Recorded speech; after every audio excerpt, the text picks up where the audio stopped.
I don't miss my apartment, ceiling 6 feet tall. When my neighbor's schizophrenic and screaming through the paper thin walls. I don't miss my LeBaron, the steering pulling left, losing nights in Venice to strangers acting. There's so many wineries around the world, but if you have a good story and you make great wine, there's like kind of like the complete package. So our main vineyard, which is called the Pedorevsky Vineyard, it's in West Paso. It's not here. We're going to go to the York Mountain Vineyard, which is right here.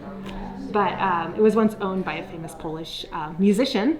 Cool. Actually, he was a pianist. Well, he was a concert performer in the United States, and he was the first prime minister of Free Poland. So he signed the Treaty of Versailles, but he had come to the United States because he loved the U.S. Mm-hmm. This was in the early 1900s, and he had really bad arthritis. So his doctor recommended that he come to Paso and soak in the mineral hot springs here. There are lots of sulfur springs, especially in the early 1900s. Like they kind of diminished over several earthquakes. But he came to Paso, soaked in the hot springs, fell in love with it, planted grapes. The heart of his, where he planted and he had bought property, is our vineyard now. Amazing. So.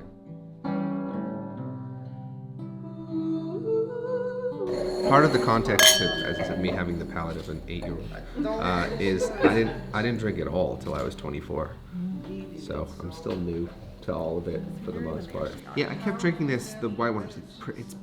You said it's perceptively sweet. Yeah, it has no residual sugar. So that's what I'm like, but it truly, like it feels like a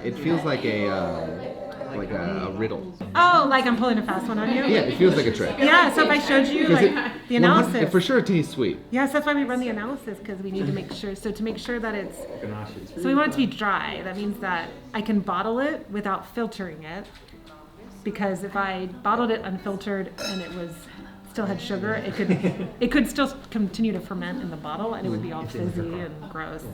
Yeah, it's all its sugar has been completed. It does kind of feel alcohol. like a magic trick. Yeah. Which is awesome. It is so good. Thank you. My friends gave me a bunch of words that I'm supposed to use to describe wine, and I forgot all of them. That's good. Don't use any of them. I don't know where I'm going. Tannins is kind of like an army of dust bunnies stabbing you in the palate. Yeah. This is the army of little men right here. Crazy. It kind of feels like a silk dancer. Oh my gosh. Swinging to the back of your mouth. This is how you And get then this landing. It's delicious. Leading me back.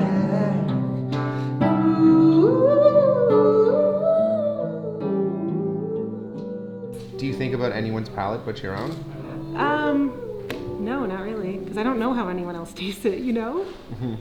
But I try to taste it after eating many different things and different times of the day, and different barometric pressures and times of the year. Because wine it's like music that way too. It's like if you're in a good mood when you hear a song. Totally. Or it's like the best moment of your life, you're getting engaged, you're having a baby, like that is the most important song for you. Like, same with wine. I 100% do that in my songwriting process because I will listen to versions of a song in my shittiest possible mood. Because if I'm hungry and sleepy, I'm just a full demon. So if I can like a song that I've made in that state, then there has to be something there. I love that. I'd get really drunk if I did that with the wine. It's really cool to have you all here. You guys ready for some live music and this beautiful backdrop in Paso tonight? But if the world was ending, you'd come over, right? You'd come over and you'd stay the night. Would you love me for the hell of it? All our fears would be irrelevant. If the world was ending, you'd come over, right? Sky'd be falling while I hold you tight. And there wouldn't be a reason why we would even have to say goodbye. If the world was ending, you'd come over, right? Right? If the world was ending, you'd come over, right?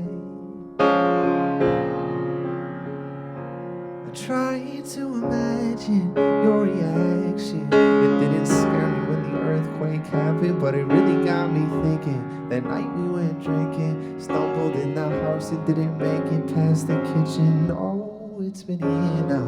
Think I figured out how to think about you without it ripping my heart out. And I know you know you weren't down for forever, and it's fine. Thank you so much to Epic Winery for having us. I've had the most lovely 2 days. I've learned a whole lot about wine, more than I certainly knew before.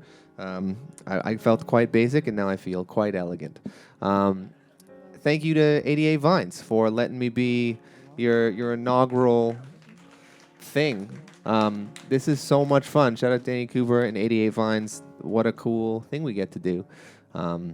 Just to talk about art with a fellow artist who uses wine. And this has been so much fun, and I'm so happy y'all were here.